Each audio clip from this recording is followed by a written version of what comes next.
Hello. This is a short story entitled Thanksgiving with Vegans from Jesse Eisenberg's new book, Brim Gives Me Hiccups. It's a story of a young boy eating different places with his mom who doesn't cook, who's recently been divorced, and he rates every place that they eat on a scale of 0 to 2,000 points. So this is the story of their Thanksgiving with vegans. Last night, Mom and I went to a Thanksgiving dinner at a vegan family's house, which is kind of like going to temple for Christmas. Mom said that vegans are people who don't eat meat or cheese or shave. Since Mom doesn't like to cook, she decided we needed to go to the vegan's house for supper hour.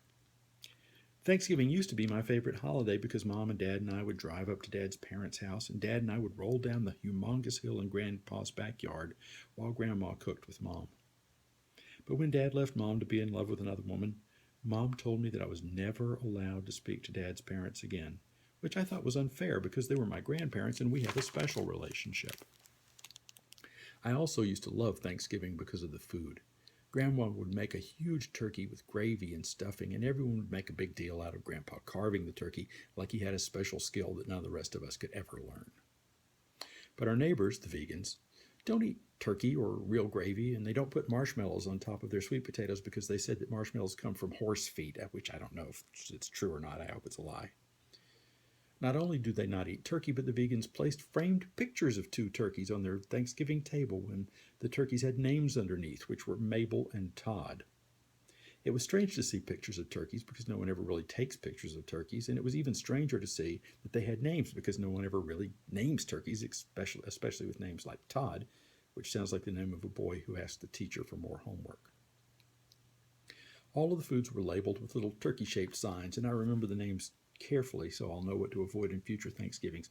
The main foods were lentil and mushroom loaf with savory potato filling and stuffed maple tofu, and the side foods were gluten-free, spinach roasted fingerlings, and king oyster whipped sweet potatoes with herbs and without marshmallows. Reading the weird names of the food, suddenly I missed Dad, and I thought maybe Mom did too, even though she always said she hates him. I think that even if you hate someone, it's easy to miss them during the holidays.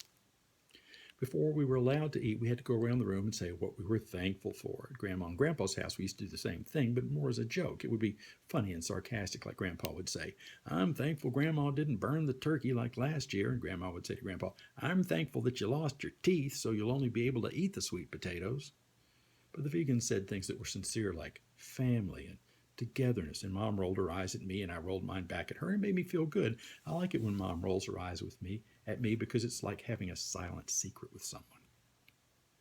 The vegan mom said she was thankful for her enlightened consciousness and that it was important to keep turkeys like Todd and Mabel in our hearts on this dark holiday. She said that turkeys are beautiful and brilliant creatures who like music and dancing, which seemed kind of strange and probably not true, but then she described how the turkeys are killed, and it made me feel guilty and also nauseous. I thought it was strange that the vegan mom described how turkeys were killed in front of a group of people who were about to eat tofu. It felt kind of like she was trying to sell me the shirt that I was already wearing. I don't totally think vegan people are so weird. In a way, it's more weird to eat a bird. We would all think it was disgusting to go out and kill a bird and tear its head off and then stuff its body with croutons and celery and put it in an oven. But for some reason, we think it's normal to go to a supermarket and buy a turkey and cook it.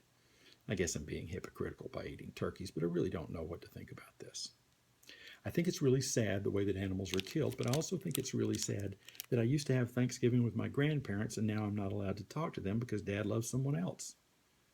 I guess that there are a lot of sad things in the world, and sometimes eating turkey with the people you love makes you happy, and maybe it would make the turkey happy to know that this was happening with its body, but probably not, maybe.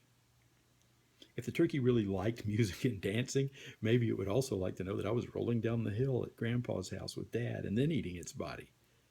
Probably not, but maybe.